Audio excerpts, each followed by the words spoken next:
going on, everybody? Welcome to the Run Pure Sports NBA Hardwood Show. I'm your host, Mangone.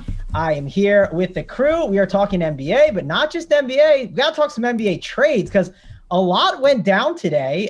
It was really interesting. I think I want to get your guys' takes on some of these because, a lot of things was going in. We were talking to the Discord chat, and we got to go to Hoop first because, Hoop, I got to get your Porzingis take.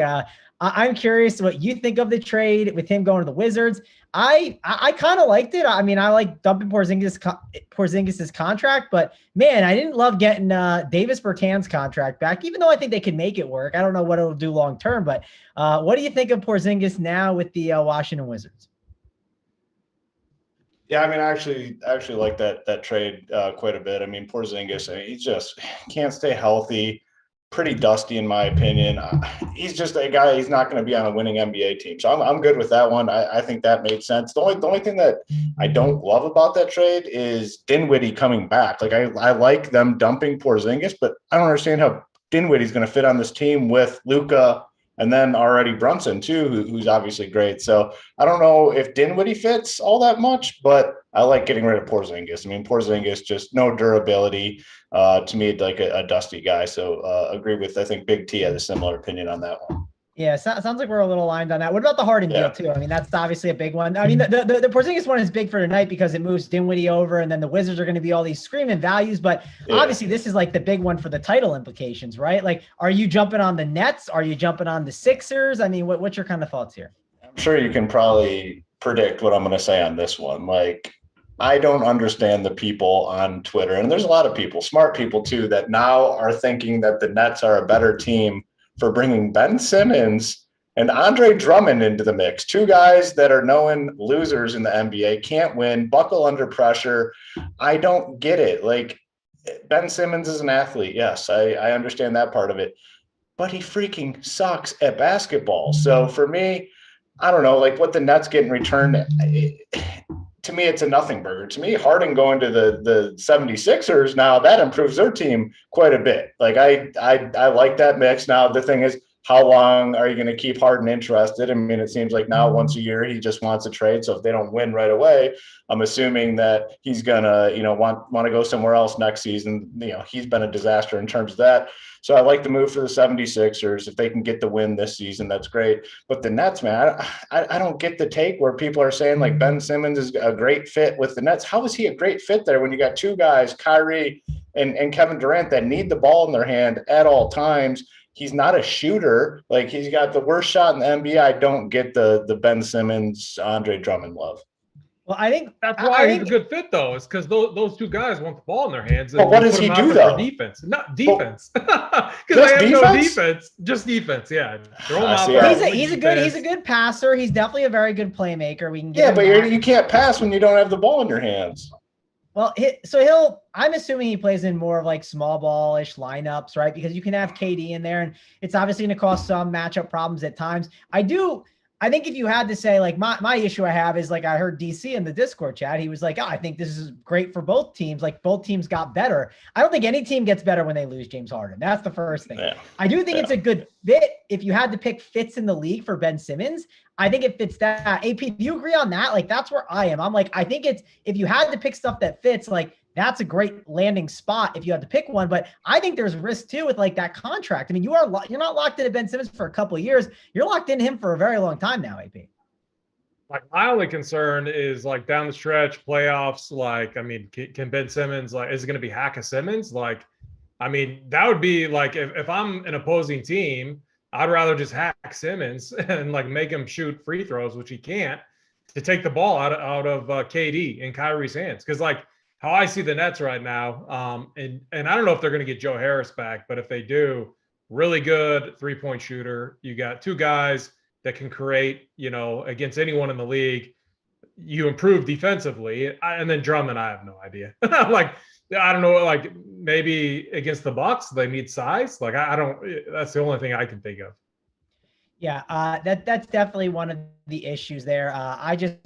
man, the size will be tough. And of course, the Bucks are a great team. But I think overall, they did what they had to do for now, and we'll see how it all shakes out. I'm trying to think. Then you want to talk about Porzingis a little bit, AP? I mean, that was obviously a big one. I think the Hornets helped themselves a little bit with that Harold deal. I mean, they got him for nothing, it felt like. So, any other thoughts on some of the trades? And also, my Celtics made a deal to get Derek White, which I kind of like that deal. I don't know how great it's going to be in the long run, but I think it could work out pretty well. What'd you think of some of those other deals, AP? Yeah, I mean, I'm kind of with Hoop. Like Dinwiddie, you're going to have him run the second unit. I mean, Jalen Brunson is proven in there. And, maybe that's what they do. Like we saw that with the Nets when Kyrie and KD first came in. Dinwiddie ran that second unit, did a good job. And then, he would play at times down the stretch, but you have two guys that are very similar. So it'll be interesting to see what they do. And I mean, the Mavs, they got Luka, so they're going to be good no matter what. I do think it was probably will end up being a good move, moving off Porzingis though, for sure. Yeah, Hoop, any thoughts on the Derek White deal? That's the one. I mean, as a Celtic fan, I liked it, so I was curious what you guys thought on that. But I don't know. It's like the only issue is that East is crowded now, of course. Yeah, just the situation's tough. Yeah, I mean, I like the move, but like, still, to me, it doesn't fix like the Celtics roster. I mean, the same problem remains. Like, I just don't see a team with Jaylen Brown and Jason Tatum together being able to go into the playoffs and get to the NBA championship. I just don't think that dynamic fits. So I don't know. I guess it's a fine move. I don't think it moves the needle in terms of like whether they're a contender or not. I still don't really view them as a contender. I guess, thinking about the Nets thing a little bit more, I mean, maybe this was a move to say, hey, we know we're going to have to beat the Bucks. Our best chance of beating the Bucks is to stick Ben Simmons on Giannis for, 6-7 games, however long that series goes, if they meet up. Maybe that's the play. I don't know, but I just don't get all the Ben Simmons love all over the place. People all of a sudden loving him. Did they forget that in the playoffs last time we saw this guy, like he was missing like 5-foot shots, like clanking off the rim, like consistently? I don't know. I don't get it all that much. Yeah, no, it's definitely interesting.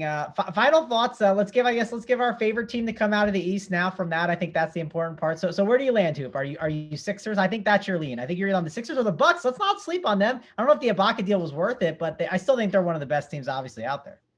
Yeah, I mean, I think it.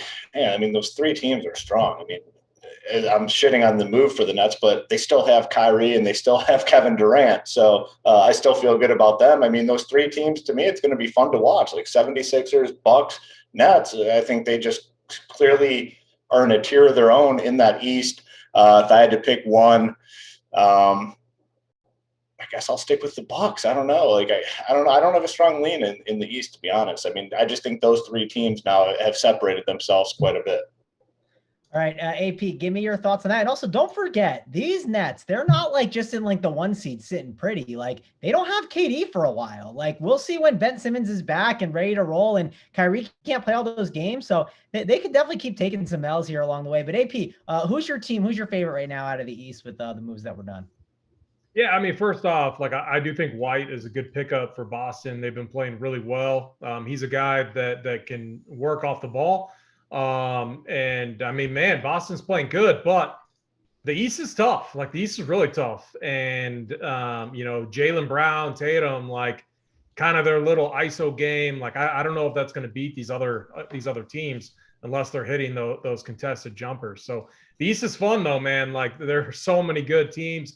I think, so I'm going to say, if KD's healthy and if the rules get changed and if Kyrie can play in home games, I have Nets number one. I think KD is the best player in the league when he's healthy, and add in some defense in there.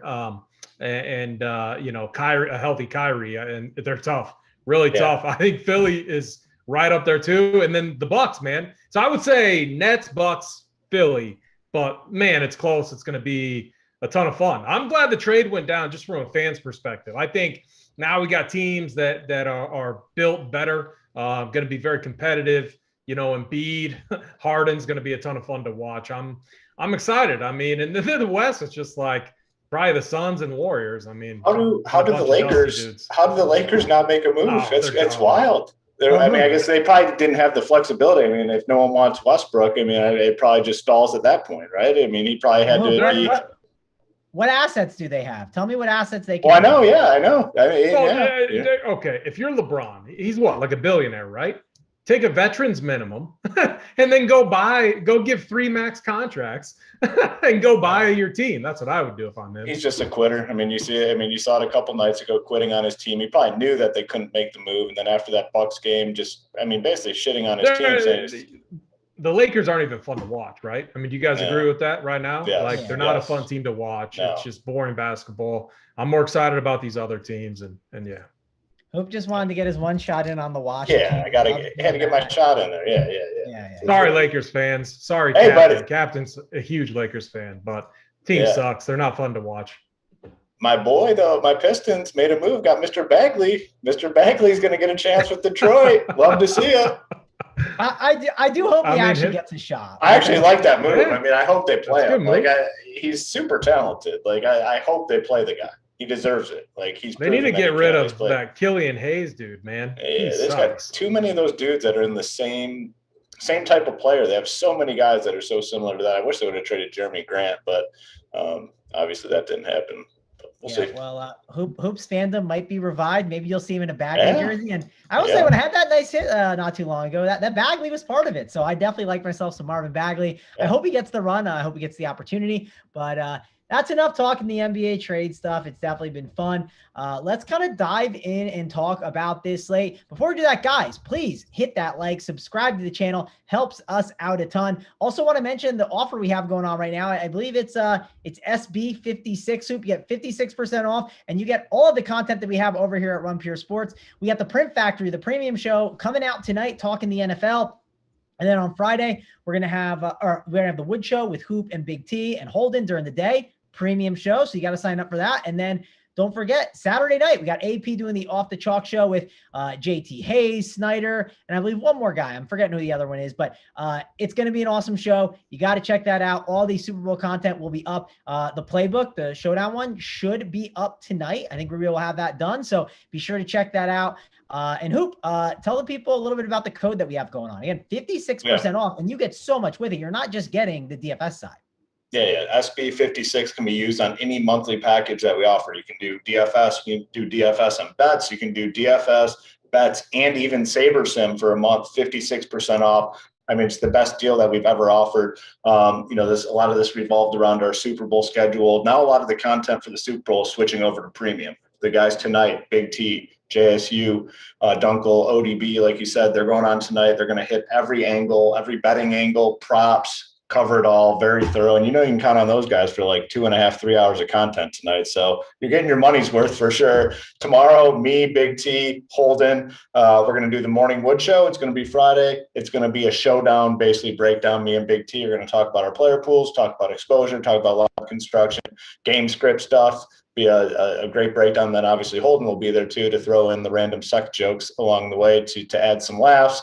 And like you said, the playbook's going up, core plays, Big T's player pool, JSU's player pool. That's all going to be released in the next couple days. And then on top of that, you get everything else on the website. I got MMA pay-per-view card this weekend, Daytona 500 next week, NASCAR included, not $400 or $500 extra dollars on top of what you pay, included in one price for the month, all for 56% off. This promo is only going through Sunday. Once Super Bowl hits, it's over. I know I've said this in the past, and we've let things linger. This one definitely is ending on Sunday. Too good to keep it going. So got a few more days to get in. The best deal in the industry by far. Yeah, and if you love doing some football stuff, Underdog, we got a promo code over there. Use that code RunPure. New signups get a $100 deposit match bonus on your first deposit. So be sure to get in on that. Also want to talk about the Keg Live show.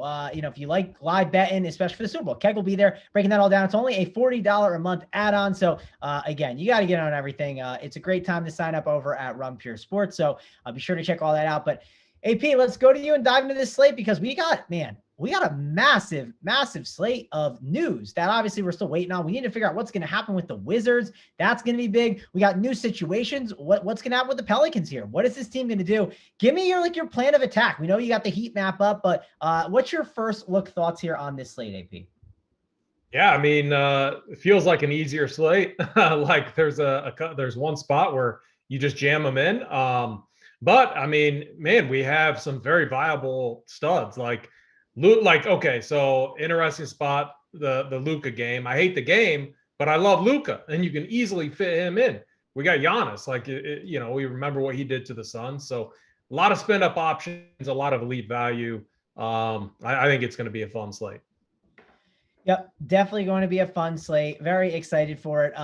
Hoop, let's dive in and let's talk about the first game. And you know what? First game we're going to talk about starts at 7. We're going to talk about the Pistons and the Grizzlies because your fandom's revived. You got Marvin Bagley. Obviously, it's a different situation though. They're not going to have all these guys. And man, it's not a situation I think we just jump on. It's a 224.5 total, which if you look at this slate, it's the second highest total. So typically we like to target large totals, but that we're going to too many Pistons. And then the Grizzlies, like they're just kind of healthy now. Like we were playing them for like the past month or so, and they've gotten healthier. So this is the first game, and there's 30 minutes between the next one. And who knows if you'll have all the starting lineup stuff for the Wizards. So Hoop, are you just fading this game or are you getting some guys in your lineups here?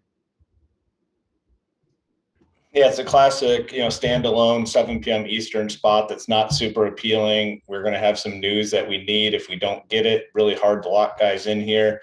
We need the Wizard starters like you talked about. Kind of need the Nets starters too. That's a 7:30 Eastern game. If we don't have all the news on the slate, I mean, this game's just easy to fade and forget about. Like you said, the Grizzlies kind of at full strength. Their prices are all kind of where they should be. Morant, you're paying 10-3 on DK. I don't think you need to do that tonight. Now, if we had all the news and you build your team and you can play John Morant, like I'd probably be fine with that tonight, although I'd probably prefer to go elsewhere for spending purposes. I guess the only play I really see in this spot that I feel good about is Jeremy Grant on FanDuel. He's only 5.2K.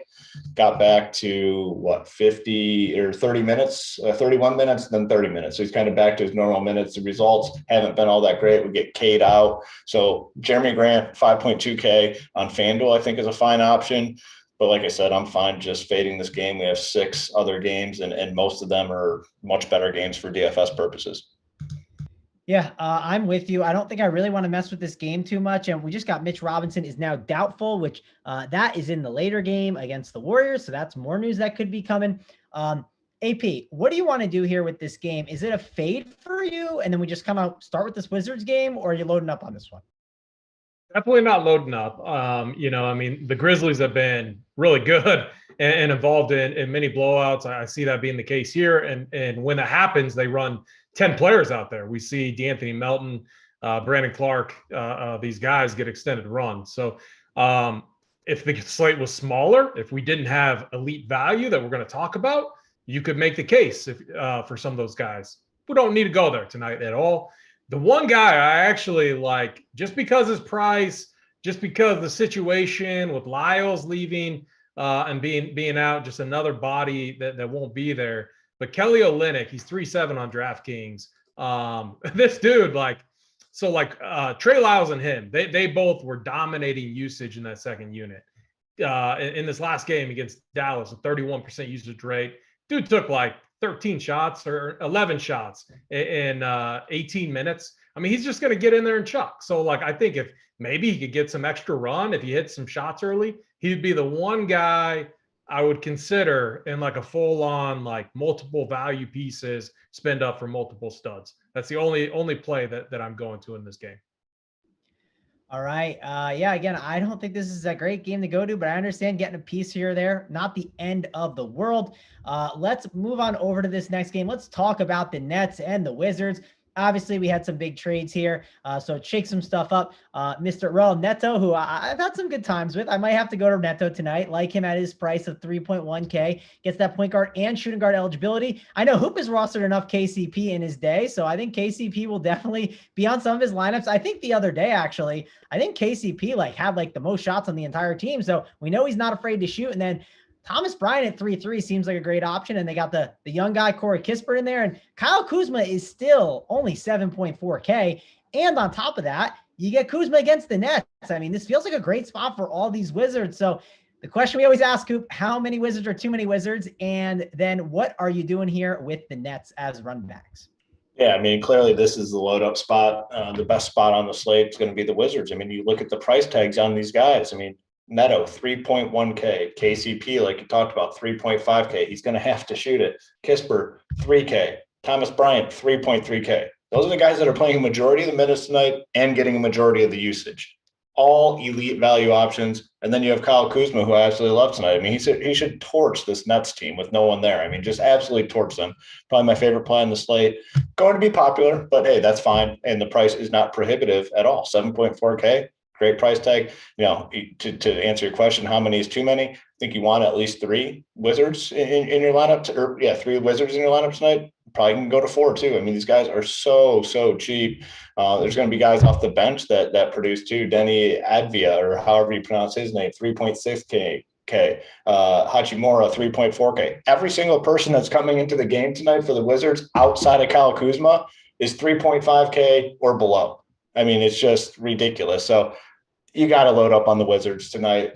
They will be popular, but you just got to play them. On the net side, Kyrie's in a good spot. Patty Mills is in a good spot. But, man, they're just a tough team, even in these spots where they're going to be somewhat thin to predict. Like, I don't know who I can trust outside of Kyrie and Patty Mills. I just prefer the Wizards guys so much more than these Nets guys. So, I don't know. I'll play Kyrie. I'll play Patty Mills. I don't really like anything else. I mean, to me, the Wizards guys are just in such better spots at similar price points. So, got 7 or 8 really solid plays here.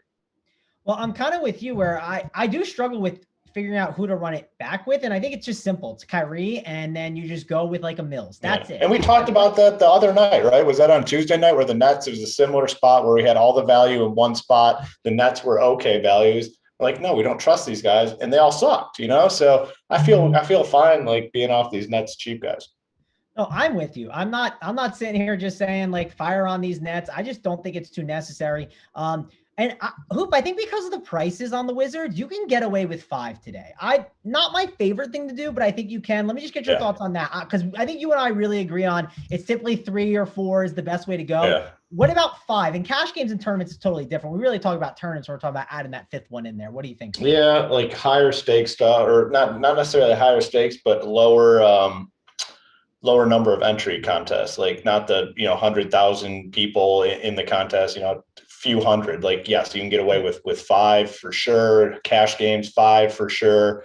Probably the bigger contest, probably 3 or 4. All right, let's go over to UAP. Obviously, a big game on this slate. I definitely think you're going to have a lot of Wizards in your lineup. So what are you doing here with them in this spot? And then what are you doing with some of these Nets on the opposite side? Yeah, I agree with everything both of you guys said. So I want to make a comment. Like the way you play the 5 Wizard route, in my opinion, is you actually fade Kuzma, and you're hoping for like a fine game, but not a ceiling game from Kuzma.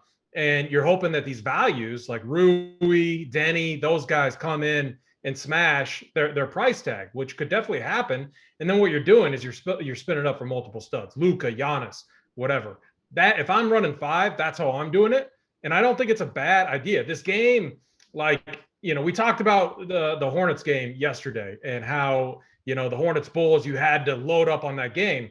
The difference between that game and this game is these guys are dirt cheap. 3-1 for Neto.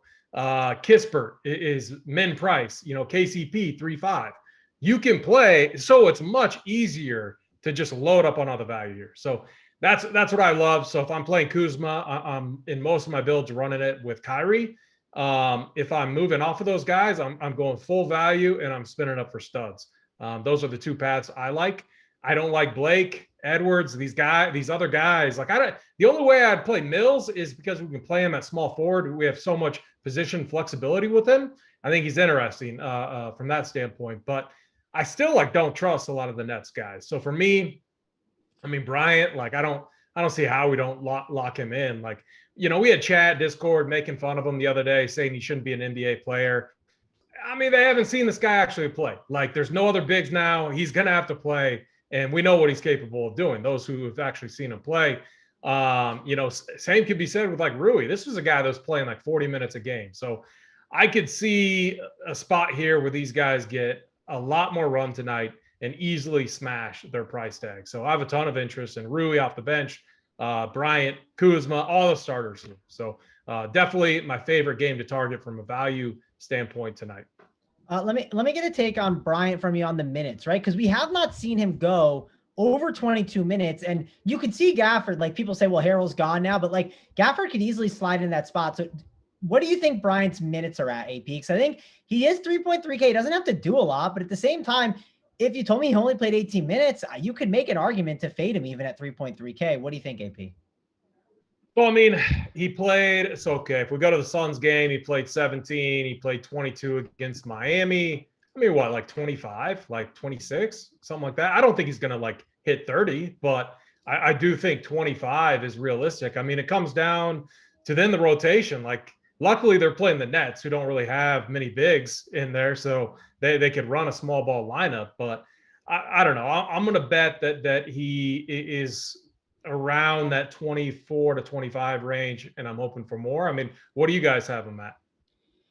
Yeah, I think he can get up a little bit more, but I'm more nervous about it. I think there is ways it can go wrong. And obviously, like I said, I like a lot of value on this slate, and like center, sometimes you have other values open up where it's like, okay, I don't know if I need to go there with him. So Hoop, what do you think of Brian here? Because I think there are some reasons that you can get away with not playing him. And then why don't you rank some of these Washington values for us, Hoop? Because this is one of the biggest spots to talk about on this slate. Yeah, I mean, I think we can see upper 20s tonight, probably a cap of like 28, 26, 27, 28 minutes, I think is super realistic. The thing is the usage is definitely going up. I mean, he's had 5 shots and 6 shots in these first 2 games, or the 2 most recent games. That number has to come up with Dinwiddie gone. Just look at this roster. So I feel pretty good about him. I mean, my favorite is Kuzma. Like I said, 7.4. I think that's just an elite value. After him, probably Neto, Bryant, KCP, in that order, but they're all very similar to me. And then you got like Kispert, Rui, and then Advia, if that's how you pronounce his name, in that mix too. The guys that come off the bench are obviously going to be the ones that are lower owned, assuming it's Advia and Hachimura, like those are the guys that are going to be lower owned. All these starters are going to get solid ownership. Kispert probably will be the lowest owned out of the starters, but it doesn't matter. I mean, look at their roster. I mean, Kuzma 7.4. Then every other guy that's stepping on that court tonight is 3.6K or below. They're projected to score 110 points. Like, do the math. Like, 4 or 5 of these guys are going off tonight. Man, going.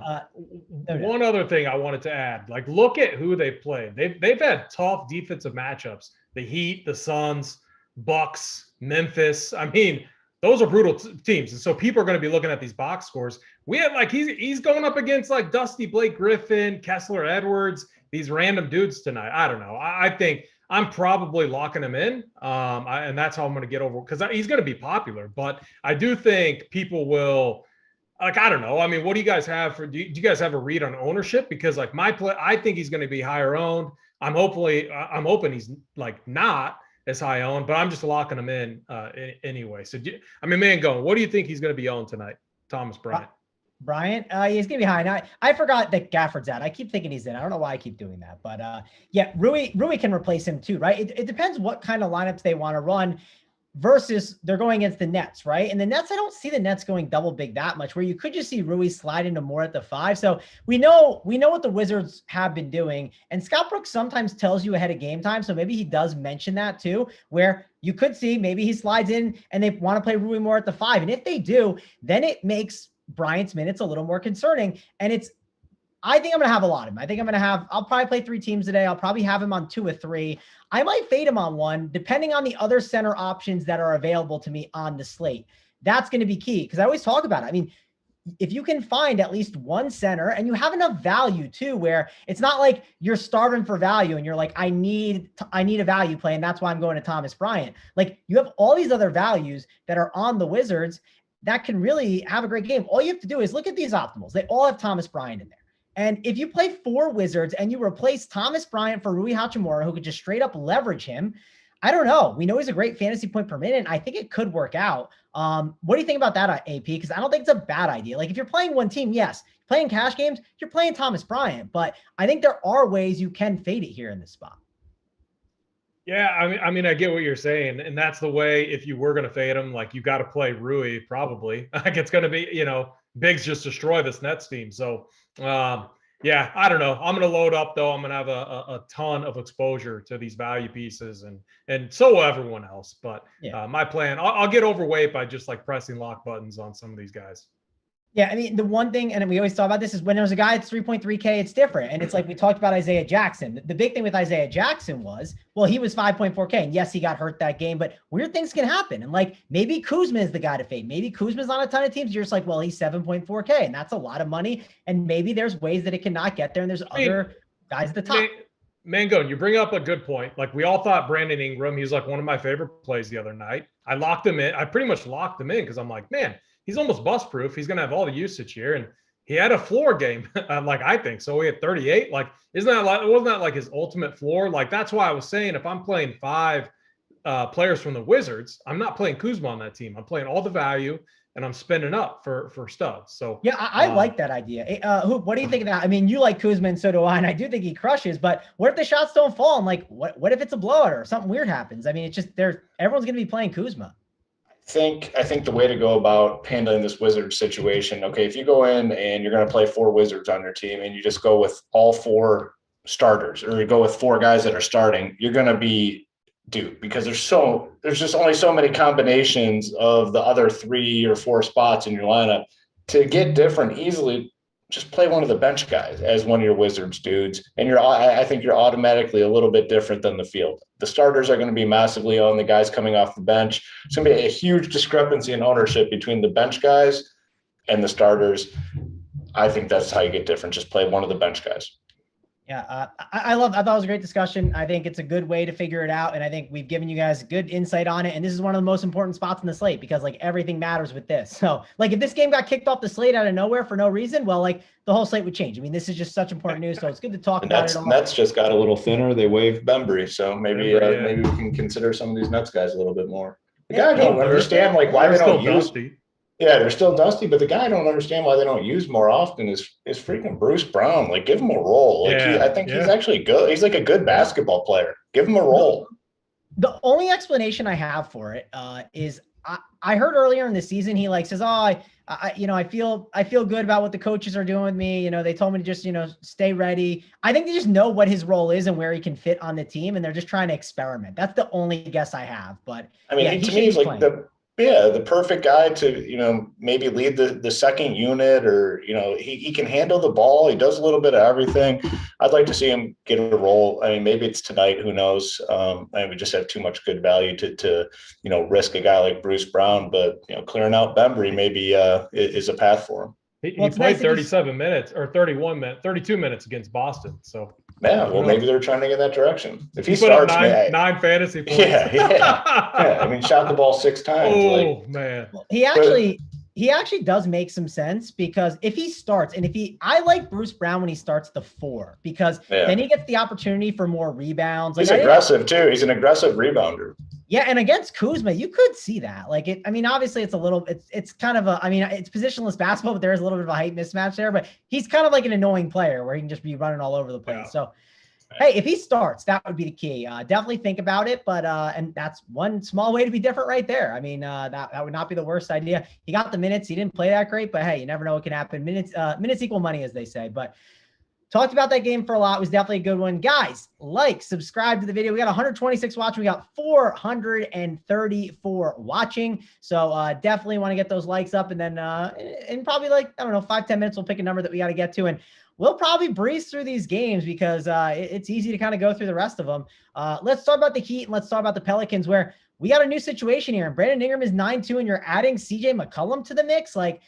CJ McCollum is looking like he's just going to replace Jackson Hayes and they're going to go back to the small ball lineups, go with the Herb Jones of the 4. And if that is the case, this is going to hurt Brandon Ingram at 9-2. It's going to hurt Valanciunas at 7-7. It's going to hurt all these guys. So AP, I see myself fading the Pelicans. I'm kind of excited to see how this team shakes out. And of course, you got coming off the bench, the assassin, Mr. Tony Snell. So I'm sure JT Hayes will be keyed in on that one. But AP, are you more excited to just watch the Pelicans, or are you looking to roster them or some Miami Heat in DFS tonight?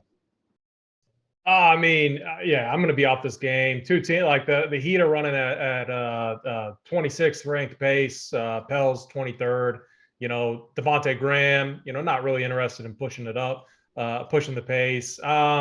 Jackson Hayes has been a guy I've been on, but he's going to move to the bench. Maybe, but even if he started, which I don't think he will, like it's a tough matchup. So easy game to cross off. Maybe you could make a case for Jimmy Butler, but there's better spins on this slate. So for me, I'm probably not going to have a single player from this game in my lineups. All right, and we got the official Cade Cunningham is out, so I don't think it's huge, but it's worth mentioning. We kind of assume that though. Hoop, I'll go over to you. You like rostering some Jimmy buckets. Price tag, it's okay at 9.3K. The Pelicans are a team that we can target, I think, in DFS. He seems like a good guy at the top to maybe go to as a contrarian option. Do you think it's a Jimmy Butler triple-double night, or are you going over to some of these Pelicans on the opposite side? Yeah, the problem with like Jimmy Butler, if I'm gonna play a forward in this range, it has to be Siakam. Like I can't play Butler over Siakam tonight without Van Fleet. So, I've been known to play some Jimmy, but I don't think tonight's the night, and that goes along with the rest of the Heat team. I mean, they're basically at full strength now. All their key guys are in. I just don't think it's a good spot for them. Pelicans, you add CJ McCollum to the mix, and you have a lot of guys that are already elevated price tags, specifically Brandon Ingram at 9.2. The only guy I would consider playing would be Valanciunas on FanDuel, but I would need Jackson Hayes to start too, because I think if Jackson Hayes comes off the bench, he's played well enough in the last couple of weeks where he's probably worked into some of that center time if they play these small ball lineups. So I'd be concerned if Hayes comes off the bench. The price is good for Valanciunas at 7K on FanDuel, but like I said, if they go small ball, I'd be a little bit nervous. Yeah, definitely have to see what the lineup is. I'm assuming they go to that small ball stuff again, but you never know. Pelicans, they can do some weird stuff at times, but curious to see how that all shakes out. It'll be fun to watch CJ McCollum in the new scenery and then just kind of digest the information and then see how to adjust for the future games coming up. Let's go on over and talk about the Raptors and the Rockets, because this is a game to definitely like. We got Mr. Freddie VanVleet. He is out, and with him being out, this gives Gary Trent Jr. some more shots. This gives Pascal Siakam more time to run the offense, and you get the double big lineup possibly tonight here against the Rockets. You're going to see some Wood and some Sengun, and man, that's just going to be really good for those big men. Where AP, I mean, Chris Boucher could easily pop up off the bench and like have some really nice run and get blowout run. You could see Pascal Siakam have a massive game, and I love him here in this spot. I think he's worth going up to, and he's power forward and center eligible at 9.8K. Precious, he's a center at 3.5 that he's solid tonight. He's not ahead of Thomas Bryant, but he's definitely in the conversation tonight. And also, I'm not scared of Houston, where like I think OG and Barnes, they could pop off for games. There are shots to go around. They're not just all going to go to Siakam. So how are you handling these Raptors? Because this is definitely a really good spot to spend up on some of these guys here against this Rockets team. Yeah, so the Fred VanVleet news, obviously huge. Siakam, even with VanVleet in, was a potential core play to build around. Now it gets even better. I mean, the guy is just doing everything, going up against the Rockets. They play no defense. They play at the third fastest pace in the league. We're going to want some exposure to these guys. Gary Trent, Pascal Siakam, the two I really like. OG and Scotty Barnes kind of land in like no man's land, it seems like, which could make them tournament plays, to be honest. Like when I ran a bunch of builds, I just wasn't landing on those guys. And so what that tells me is they're probably going to be much lower owned. Boucher, really interesting. I like that you brought him up. This slate, like what I like to do on these slates, I'm usually like really close to being aligned with the cash guys. Like I'm playing a lot of elite cash plays, and then I'm just putting in one random guy like a Boucher, hoping that he gets that run, extended run with the second unit and then blowout minutes. We've seen Boucher put up, a 40 piece in 22, 23 minutes. Definitely capable here against the Rockets. So like, how do you play it? As a guy that you like lock in? No, not at all. It's just a guy, if you're MMEing, you get a little bit of exposure to, much like Kelly Olynyk from the Pistons. But I do think with Boucher, the rotation is far more secure. The price is just, much higher than Kelly O. So those Kelly O and Boucher, I kind of have in the same bucket where I'm going to randomly mix and match in a few builds that we talked about with the Wizards guys, et cetera. But for me, it's Gary Trent, it's Siakam. Before all of the trades happened, I did have a little interest in Kevin Porter Jr. as a run back. I just don't think we need to go there anymore. Sengun was a guy that I kind of liked also. You can play him now at the power forward spot on DraftKings, which makes him a little bit more interesting. I'm not like, I don't know if we need to go there as well. So I don't think you need to force a run back. Gary Trent, Siakam are the guys that I like best here. I hope you talked about it before. Like you can't play Butler because you're playing Siakam, which like I agree. I mean, I definitely want to get Siakam in there. I will have exposure to him tonight. Well, you also have exposure to Gary Trent and some of these other guards because there are some shots to go around. So what are you doing here with this Raptors and Rockets game? Yeah, I mean, the Raptors are a really appealing team tonight without Fred VanVleet. We always talk about the Raptors. You know what you're getting. You're getting their starters playing a lot of minutes. So the starters will continue to play a lot of minutes, but you take, probably their second highest usage guy out of that lineup, and it leaves the rest of these guys in a really good spot. Siakam is already basically running their offense. I mean, I've watched a lot of Raptors over the course of the last couple of weeks. Like, he's playing that point forward role. Like, he's bringing the ball up on a lot of occasions, and it's reflecting in his numbers where, I mean, you look at the assists, 7, 4, 8, 5, rebounding has been phenomenal, 16, 11, 9, 13, 14, just playing super aggressive. And you take VanVleet out of the lineup and you throw in like an elite matchup here with the Houston Rockets, and just everything points to Siakam tonight as a very strong play. Gary Trent, I agree with you guys, probably my second favorite. OG and Scotty Barnes, very similar type plays tonight, like not going to be building blocks, but to me, these are perfect guys. Like if you build out your lineups and you have, their salaries left, be totally fine plugging them in there. I feel pretty good that one of these guys has a pretty big game tonight. So fine with both of them, and I agree with the Boucher call. I mean, we know what Boucher is all about. Like if he can get in there and play 20-some minutes tonight, which I think is a realistic, he has a realistic chance of doing, Duke can absolutely go off. So Boucher, I think, is a great play. Precious, it's tough when you start looking at these cheap guys because we have like 7 3K guys on the Wizards that are really strong plays. In terms of the Rockets side, like Sengun, I think is a guy for doing 150 to keep in your player pool. But all these other guys, it's just really tough to go to them over some of the other like mid-tier to mid to upper tier guys. So probably won't have, guys like Porter Jr. or Jayshawn Tatum there. I guess, is Eric Gordon in or out? He's questionable. Like if he were to miss, I guess those guys would get a little bit of a boost, but not like core plays by any means. Yep, I'm with you on that.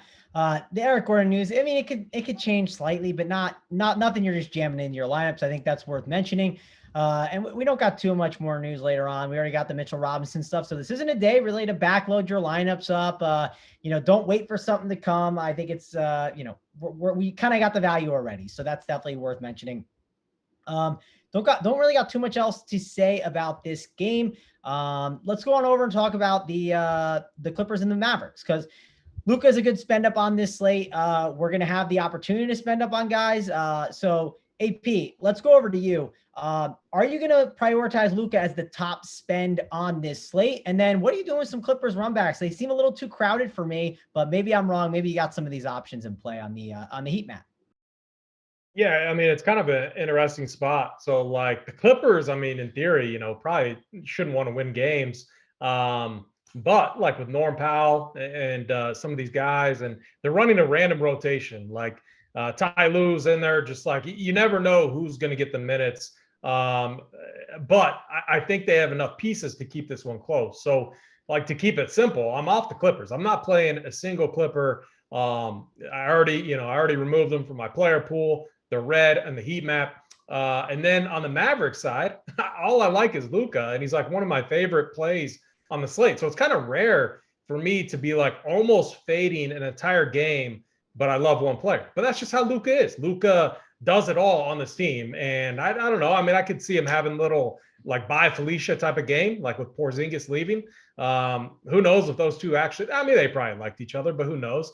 So yeah, I think Luka has a big game here. Also got to confirm by our boy Glock, said Luka loves to smash the Clippers. So I think we see a big game from Luka the Don tonight. I'll be off everyone else in this game. Yeah, well, stay tuned to the Up the Lock show to find out why. Maybe Glock will tell the people there's a reason. Maybe there's a narrative behind it. We don't know. So be sure to check that out.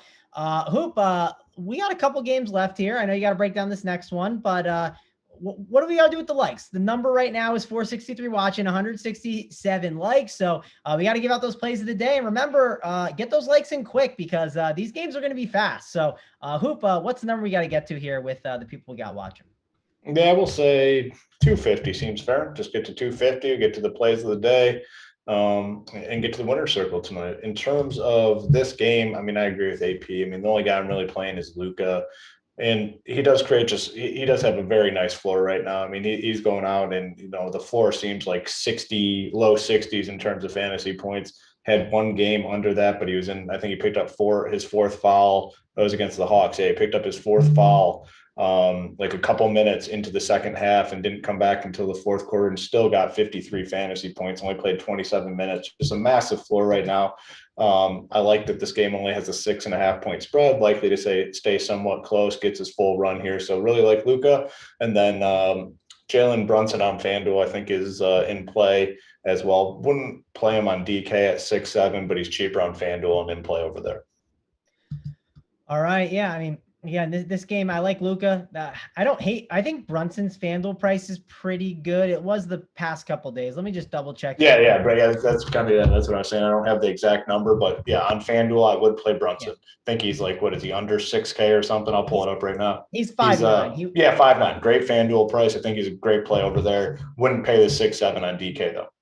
Yeah, and some other guys you talk about, like FanDuel-wise, like Jeremy Grant's price is really good there. It's good on DK, too. It's a little better than I realized, but I do think that don't sleep on that 5.2 price tag there with that spot. So maybe that's one other guy you kind of get locked into, and you don't have to worry about locking into stuff. Again, this slate, there's no backloading stuff, I think, really to do. So, I think we got most of the news that we need. That's the really important here on this slate.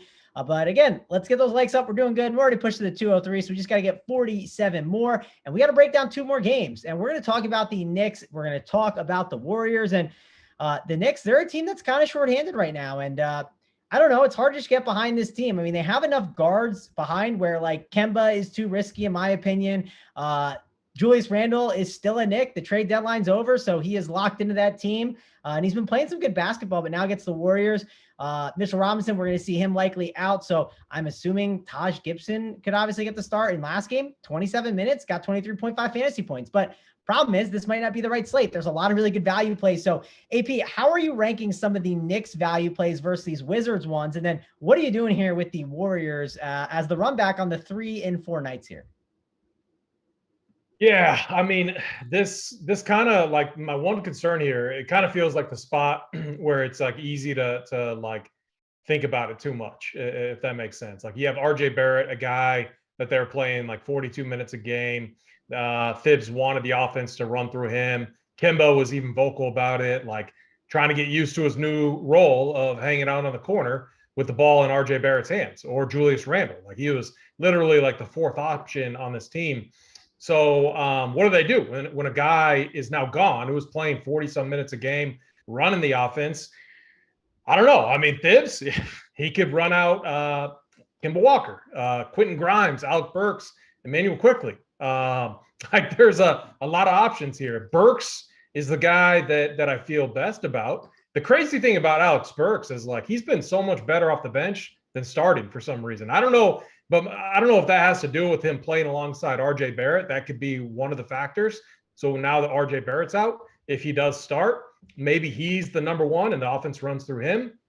I don't know. Julius Randle is somewhat intriguing, but the matchup here against the Warriors isn't the easiest.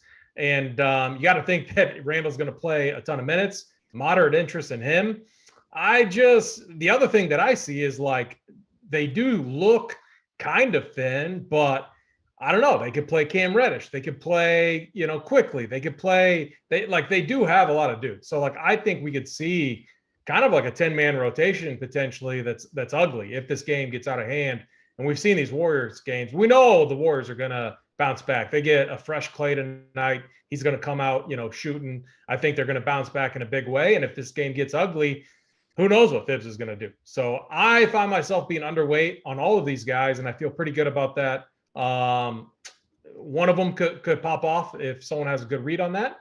Play it. The guy that I might have shares of, Alex Burks and Randall. But outside of that, I don't really feel too comfortable with anyone else. And then, the Warriors, I just don't think we need to go there. At the start of the day, Clay seemed kind of intriguing, but he's priced appropriately. He's going to play maybe 30 minutes. He's raw scoring dependent. I don't think I need to go there. So I'll probably be pretty under across the board on this game. All right, Hoop. I think you're going to be under on it too, but it is one of those games where I look at it and I'm like, okay, some of these guys could be on the winning lineup, so I don't want to ignore it completely. But I have trouble pulling the trigger for sure. So what do you want to do with these Knicks, and what do you do with the Warriors? Maybe Klay Thompson at 6'5" as guard with the usage he's seeing. Maybe he's someone you're interested in the mid tier. Yeah. So the Knicks situation, on a different slate, yeah, we'd be looking to some Knicks, but man, it's when you start comparing the values, I can't play any of these guys over the Wizards guys. And a lot of the Wizards guys are cheaper and the matchup's better. Everything is just better for the Wizards situation. So I'm going to fade the Knicks guys. I don't want really any of them. I mean, if I was going to play one, yeah, maybe it would probably be Burks, but even in full MME, I don't want to be on the Knicks really at all. The guy I do really like though, actually, is Clay. I think Clay, I know I keep saying it and it's getting close. He's going to have a really big game at some point where he plays, 30, 31 minutes and the shot's just falling and he goes off for 50 fantasy points. Been pretty close. I mean, he had the 42 2 games ago, and only played 24 minutes, got up to 29 minutes against OKC, 35 fantasy points, still only shot 6 for 15. He looked good though too, and really aggressive. I do really like Klay Thompson tonight, but he's probably honestly the only guy from this game that I want exposure to. All right, we can move on, guys. Again, hit the subscribe to the video.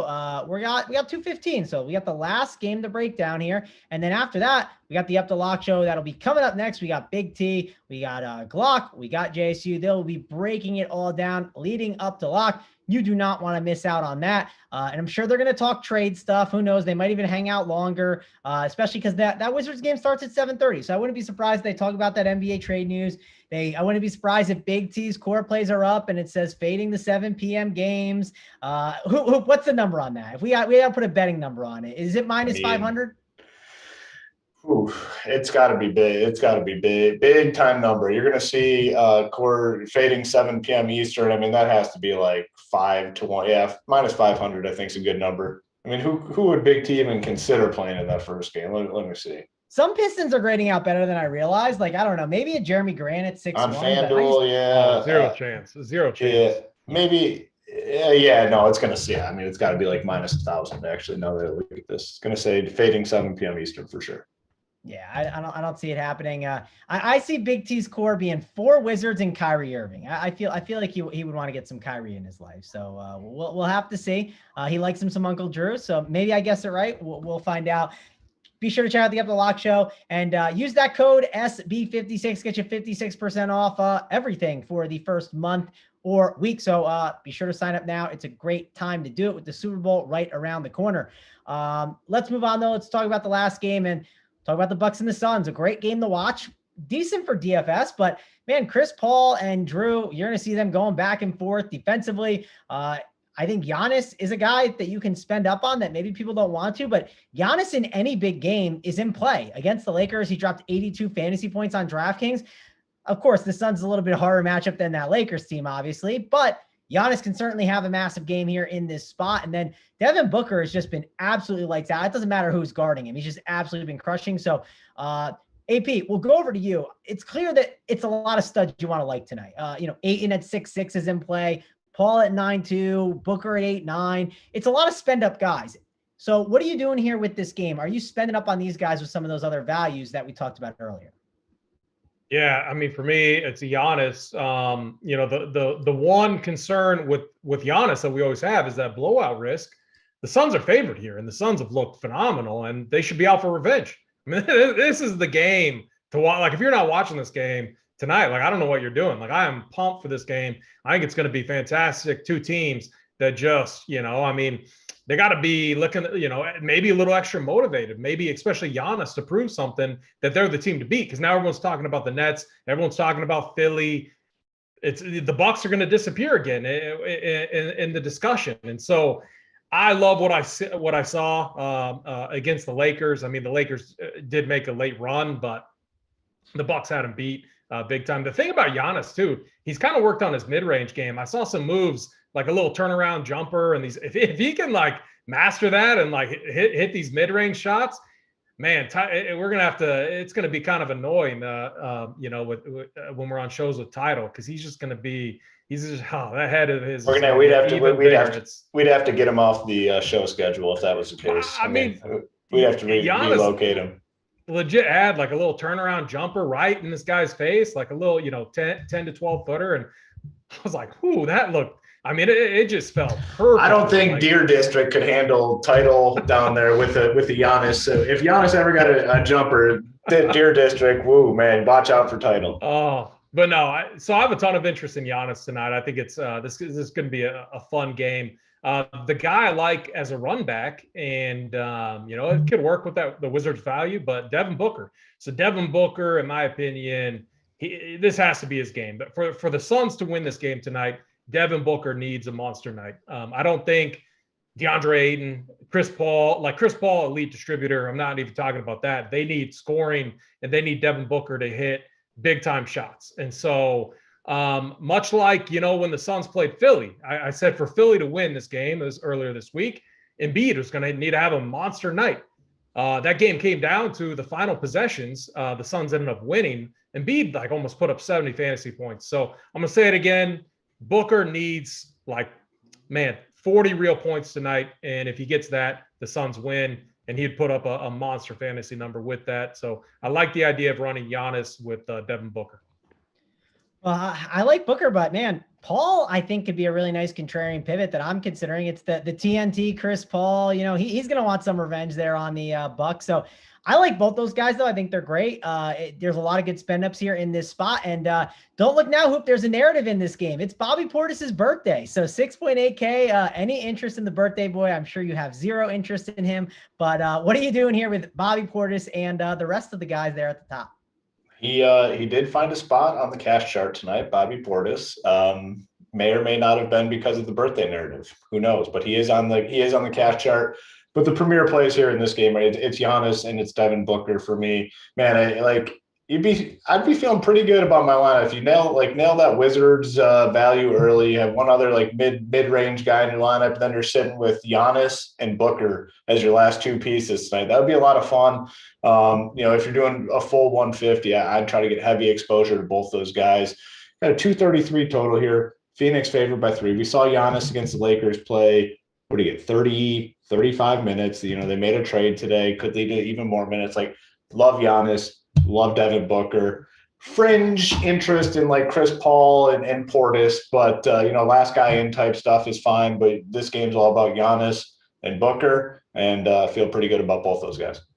AP, you nail your Wizards value. You're sitting in a great spot. Maybe you faded Kyle Kuzma and he got you only 30, and you're in just the best spot. Like you talk with all those cheapies. And now you're sitting down to watch this game. You're pumped. You got all of the stacks of the late guys. What's the drink of choice? What drink are we having tonight to close out the night? I thought you were going to ask if I late pivot to Chris Paul or something. No. I want the drink of choice. I feel like what's the drink of choice when you know you're in the spot to ship, right? Yeah, I agree. I thought Mangone was going the pivot question too. I really thought he was going down that path. Oh yeah, I like the curveball there, Mangone. We'd make a nice AP old fashioned. So we would get a nice bourbon of choice, mix it up, with all the good stuff. So that would be the drink of choice tonight.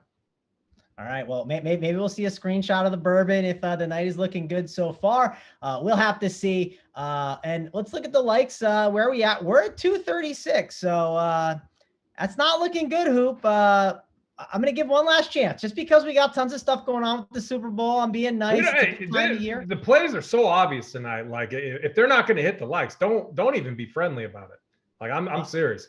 We'll save them for the members. I'm good with Discord. Our members love when the plays are withheld. Members love it when the plays are withheld.